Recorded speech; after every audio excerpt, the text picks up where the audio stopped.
কিন্তু আল্লাহ পাক রব্বুল আলামিন বলেন যে মানুষগুলা রোজা রমজান পাওয়ার পরেও সিয়াম সাধনা পাওয়ার পরেও যে মানুষগুলা আমি আল্লাহ তাআলা ভুলে গেল, আমি আল্লাহ তাআলা চিনল না, ওই মানুষের উপর আমি আল্লাহ তাআলা রহমত কখনো নাযিল হবে না।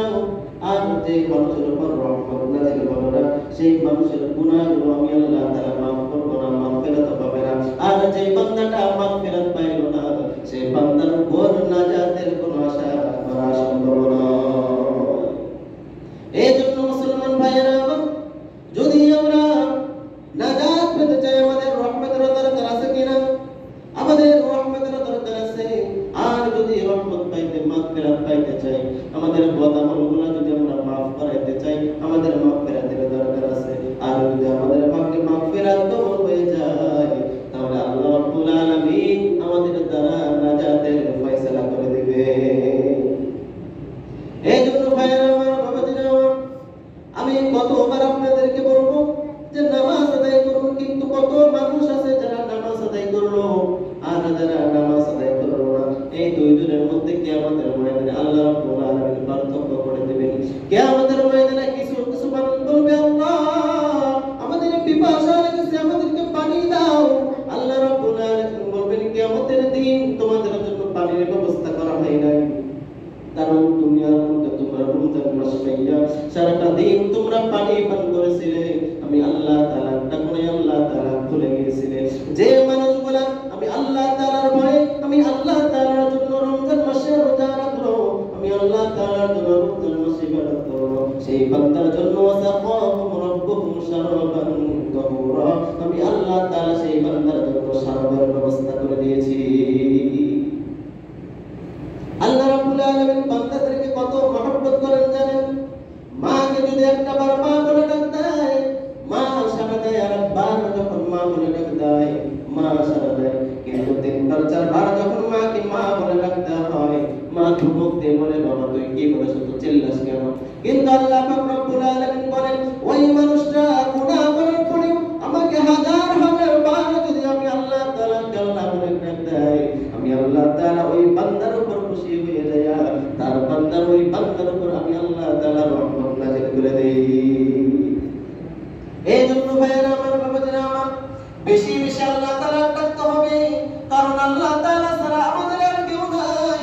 আমাদের দুনিয়াতে আমরা মা আপন, বাবা আপন, আমাদের দুনিয়ার মধ্যে আমাদের আত্মীয় স্বজন আপন, কিন্তু কবরের মধ্যে যখন চলে যাব, ওই হাসরের ময়দানে যখন উঠবো, আমার আপন আপন এক আল্লাহ ছাড়া আর দ্বিতীয় কোনো মানুষ কিন্তু নাই। এই জন্য আল্লাহ তাআলা বেশি বেশি আপন করতে হবে। বেশি বেশি আপন করার জন্য কি করতে হবে? বেশি বেশি আপন করার জন্য আল্লাহ তাআলা বেশি বেশি ডাকতে হবে। বেশি বেশি করে যদি আল্লাহ তাআলা ডাকতে পারে, আল্লাহ রাব্বুল আলামিন বলেন, দুনিয়ার মধ্যে যতই ফিতনা ফাসাদ আসুক না কেন, ওই মানুষের উপর আমি আল্লাহ তাআলা সর্বদা সবসময় জিম্মাদার হয়ে যাই। এই জন্য আল্লাহ সুবহানাহু ওয়া তাআলা বান্দাদেরকে ডাক দিয়ে বলেন যে, হে বান্দারা, তোমরা আমার দিকে আসো, আমি আল্লাহ তাআলা তোমাদের ডাকে সাড়া দিব। তোমরা আমার দিকে আসো, আমি আল্লাহ তাআলা তোমাদের দিকে সাড়া দিব। যদি মেম্বার, চেয়ারম্যান, রাষ্ট্রপতি, প্রধানমন্ত্রী এদেরকে বলেন যে আমি আপনার দিকে আসতেছি, আমার ডাকে কি আপনি সাড়া দিবেন? ওই প্রধানমন্ত্রী, মেম্বার, চেয়ারম্যানকে বলবে যে হ্যাঁ, তোমার ডাকে আমি সাড়া দিব। সে একটু আশ্বাস দিতে পারে যে না, যাও দেখো। আমার তার পিছনে চলতে চলতে চলতে চলতে ঘাম চলে যাবে, একদিন দুই দিন নয়, তার পিছনে করতে করতে একটা কাজের জন্য হাজার হাজার টাকা চলে যায়। কিন্তু আল্লাহ পাক রব্বুল আলামিনকে যদি কোনো মানুষ একটা বার ডাক দেয়, একটা বার ডাক দেওয়ার সঙ্গে সঙ্গে ওই মানুষকে আল্লাহ রব্বুল আলামিন বলেন, হে বান্দা, ক্বালা ইয়া আবদি, আমার কাছে তোমরা কি চাও? আল্লাহ তাআলা সঙ্গে সঙ্গে ডাক দিয়ে বলেন, আমার কাছে তোমরা কি চাও?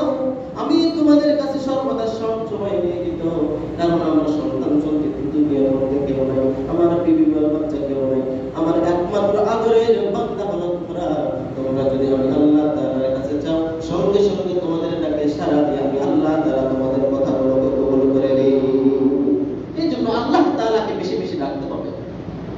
আর আল্লাহ তাআলাকে যদি বেশি বেশি ডাকতে পারি, আল্লাহ তাআলাই তো বলেছেন কাল কিয়ামতের ময়দানে, ইন্না আতাইনাকাল কাউসার ফাসাল্লি লিরাব্বিকা ওয়ানহার ইন্না শানিআকা হুয়াল আবতার। হে বান্দা, তোমরা কাউসারের পানি যদি পান করতে চাও, তোমরা যদি রহমতের নিচে যদি যাইতে চাও, তোমরা কিয়ামতের ময়দানে যদি আরশের নিচে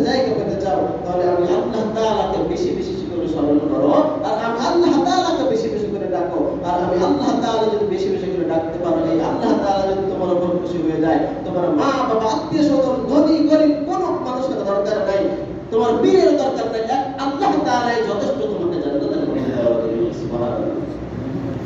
আল্লাহ পাক রব্বুল আলামিন বলেন, ইয়া আইয়ুহাল্লাযীনা আমানু কুতিবা আলাইকুমুস সিয়ামু কামা কুতিবা আলাল লাযীনা মিন ক্বাবলিকুম লাআল্লাকুম তাত্তাকুন। হে মুসলমান ইমানদারেরা, আমি আল্লাহ তাআলা ইমানদারদেরকে ডাকতে বলতেছি। আল্লাহ তাআলা আমাদেরকে সব সময় ডাকেন, বলেন আমাদেরকে সব সময় ডাকেন, কোন কাফেরদেরকে ডাকতেন না। কারণ যারা মুশরিক, যারা কাফের, তাদের উপর আল্লাহ তাআলার রহমত নাই। একমাত্র মুসলমান ইমানদার যারা, তাদেরকে আল্লাহ তাআলা ডাকতে বলেন, ইয়া আইয়ুহাল্লাযীনা আমানু কুতিবা আলাইকুমুস সিয়াম কামা কুতিবা আলাল লাযীনা মিন ক্বাবলিকুম লাআল্লাকুম তাত্তাকুন। হে দুনিয়ার বান্দারা, তোমরা যদি আমি আল্লাহ তাআলার ডাকো, তুমি আল্লাহ তাআলার সিয়ামের মধ্যে যদি, রমজানের মধ্যে যদি রমজান মাসে রোজা রেখে আমি আল্লাহ তাআলা খুশি করতে পারো, আমি বলে দিলাম তোমাকে নাজাত দিয়া কাল কিয়ামতের ময়দানে মুত্তাকি হিসেবে দাঁড় করায় দেব। আর যদি মুত্তাকি হইতে চায়, কোন মানুষ নামাজ ব্যতীত মুত্তাকি হতে পারবে না।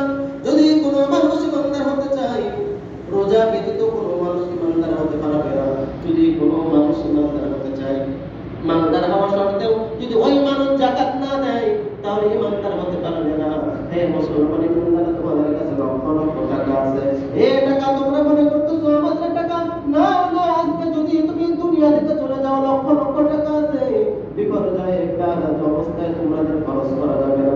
এই টাকাগুলো যদি আল্লাহ তাআলার জন্য, আল্লাহ তাআলার রাস্তায় যাকাত দিয়ে যদি মানুষদেরকে সহযোগিতা করতে পারো, আর ওই মানুষটা যদি তোমাদের জন্য আল্লাহ তাআলার কাছে দোয়া করে, কাল কিয়ামতের ময়দানে যাকাতের ওসিলায় ওই মানুষের দোয়ার বরকতে তোমার আমার জন্য জান্নাতের দরজা খুলে যাবে।